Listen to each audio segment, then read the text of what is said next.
Oi, você já imaginou o que aconteceria se uma criança se perdesse na floresta por 12 dias? Como a família dela ficaria? Como essa criança ficaria? Será que uma criança teria capacidade de sobreviver? Então, a gente não fica nessa ideia só na ficção. A gente tem a realidade. Teve uma criança que sobreviveu. O nome dele é Nelson. Ele se perdeu por 12 dias na floresta. E isso foi um caso bem peculiar, porque a família, com buscas por depois de 5 dias, eles foram para Acaruaori, porque depois de 5 dias eles não encontraram seu filho. E no desespero, estavam para Acaruaori pedir ajuda, suporte para procurar seu filho. E aí as buscas foram intensificadas, porque, querendo ou não, eles ficaram. Cara, nosso filho se perdeu na floresta, o que a gente vai fazer? As buscas não estavam dando resultado, então eles pediram reforços. Mas agora a gente vai dar um pequeno corte. A gente vai sair da família, vamos deixar eles um pouquinho aqui de lado, que a gente já volta neles, e a gente vai pro filho deles. O que acontece quanto ao filho deles? Como o filho deles será que tá? O filho deles, nesse momento todo, ele está sobrevivendo bebendo água de riachos e comendo frutas. Sim, a criança, ao sentir sede, foi em riachos beber e foi comer frutas para se alimentar, para ter o mínimo de nutrientes. E aí a gente vê uma estratégia da criança. A gente consegue ver que mesmo uma criança pequena conseguiu pensar em algo. Ele sabia que precisava beber água, ele sabia que precisava comer e não ficou só chorando. Ele realmente foi beber água, ele foi procurar comida.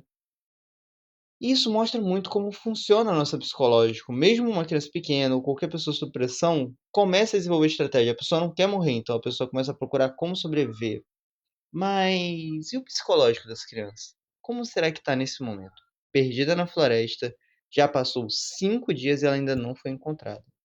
Ela tá lá perdida, não viu ninguém durante 5 dias.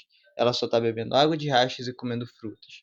Se uma criança tem medo do escuro, normalmente, como uma criança fica numa situação como essa, diante a floresta, aquela noite, os barulhos? Como será que tá a mente dessa criança?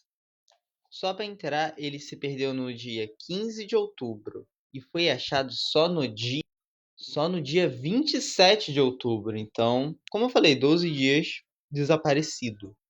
Aí a gente volta para a família desesperada, que pediu reforço e teve, depois de a Acarai pedir ajuda, agora eles tiveram as buscas intensificadas. Teve uma intensificação na procura pela criança. Aí você me pergunta, o que vai acontecer a partir de agora?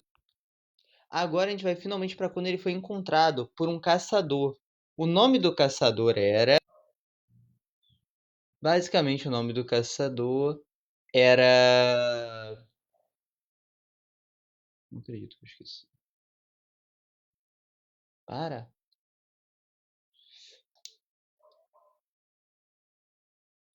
E aí, no meio disso, o garoto foi encontrado pelo caçador Raimundo Ribeiro. O Raimundo Ribeiro estava, como o caçador estava pela floresta, ele encontrou um menino sentado na raiz de uma árvore, cantando. O que faz a gente notar que, tipo, mesmo uma criança, sobre pressão e tudo, tenta achar meio de se distrair, cantando pra talvez aliviar a mente. A criança realmente cantou e estava tentando se manter. Foi encontrado em estado meio desnutrido, não estava bem de saúde, dava pra ver que a criança estava maltratada. Não porque ela foi maltratada por pessoas ou porque ela foi atacada por animais, e sim porque ela só estava bebendo água de riacho e comendo frutas. Por 12 dias. Ele foi encontrado no dia 27 de outubro. Isso tudo acaba com o psicológico. Agora, depois que o Nelson começou a ter, foi para o tratamento médico meio desnutrido, ele alegou que uma pessoa dava frutas para ele, água, porém foi considerado delírios da criança porque as frutas que ele alegava que eram dadas para ele não se encontravam na região. O mais provável é que ele tenha conseguido pegar alguma fruta, alguma coisa e comer, e devido ao trauma, a toda a pressão, a todo o medo que ele estava sentindo, ele criou um amigo imaginário que ele acreditou que estava o ajudando, quando na verdade era só ele sobrevivendo, bebendo água do riacho. E, gente, essa história foi realmente muito complicada. Graças a Deus, hoje em dia, Nelson está bem. E é isso. Me digam aí embaixo o que vocês acharam e sobre o que vocês gostariam de ver o próximo vídeo. Valeu! Ah, esqueci de falar. Esse vídeo foi pedido pelo Nag, um inscrito meu. Por favor, depois dê uma passadinha no canal dele. Obrigado!